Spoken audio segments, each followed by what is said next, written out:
Hello movie fans and welcome to Lost in the Reel. Today I'm going to be covering Netflix's new animated film, My Father's Dragon. Is this another masterpiece from Irish animation studio Cartoon Saloon? Or is this their first misfire? Let's talk about it.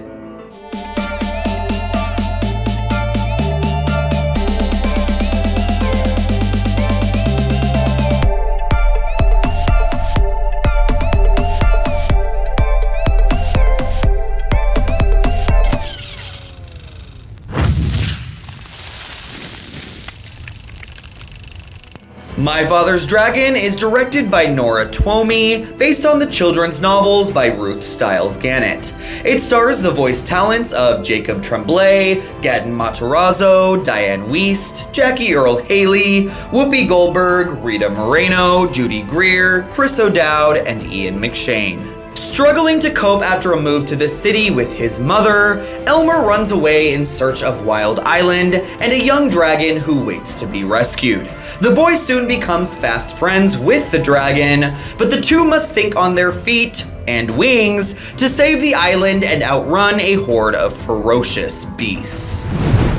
The Irish studio Cartoon Saloon has quickly made a name for themselves with their exquisite hand-drawn animated films. Their past pictures, The Secret of Kells, Song of the Sea, and Wolfwalkers all found inspiration from cultural folklore, and in the process transported us into magical worlds that both entertained and enlightened. They have become one of my personal favorite independent animation houses, and consequently, any upcoming projects of theirs shoot straight to the top of my most anticipated films lists. Their last movie, which was distributed by Apple TV+, Wolfwalkers, is considered by some to be their magnum opus, so it was always going to be tough to follow that up. Yet I had high hopes for My Father's Dragon, which is based on a series of books from the 40s and 50s that I quite enjoyed as a child.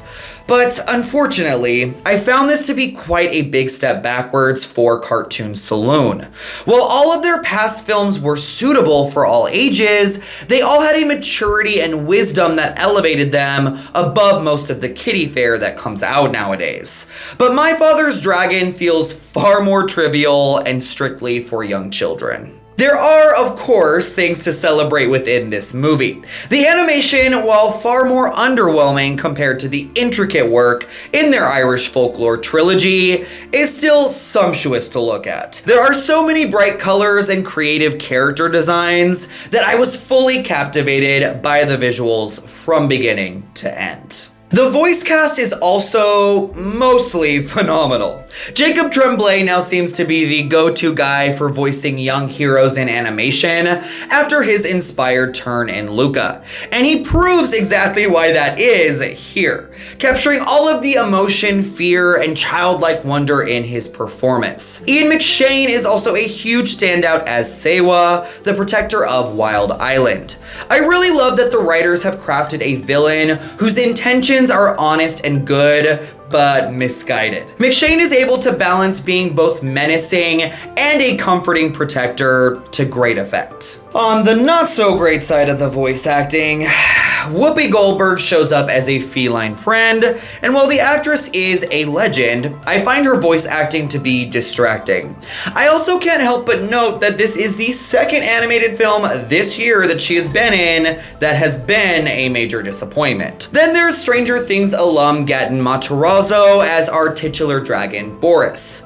Though I am happy to see the young actor spread his wings and get more opportunities outside of the mega hit series, I found his work here to be grating. This is yet another flick about a dragon that is almost ruined by the performance of the voice actor who plays said dragon. Though Matarazzo doesn't reach the irritating heights of Awkwafina and Raya, the flat potty jokes and incessant chatter are sadly alive and well here. And that is the biggest problem with My Father's Dragon.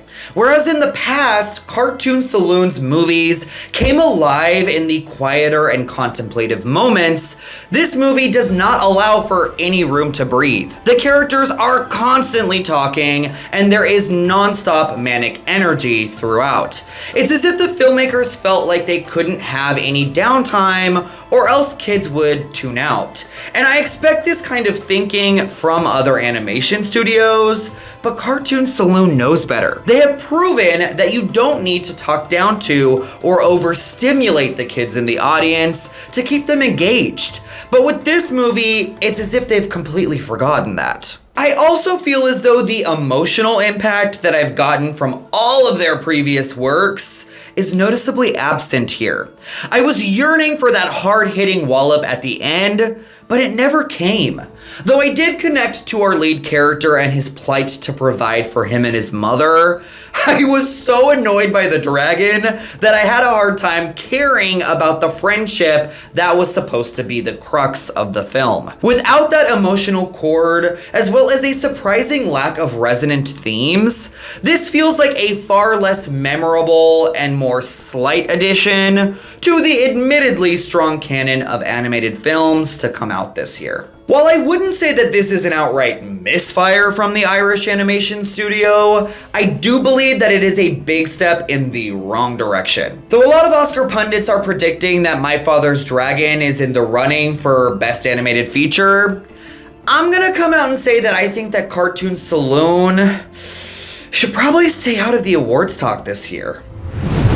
So I will be giving My Father's Dragon 2.25 Boris the Dragons out of 5. Though kids in the audience will surely love it, this is the first feature film from Cartoon Saloon that adults might struggle to get through.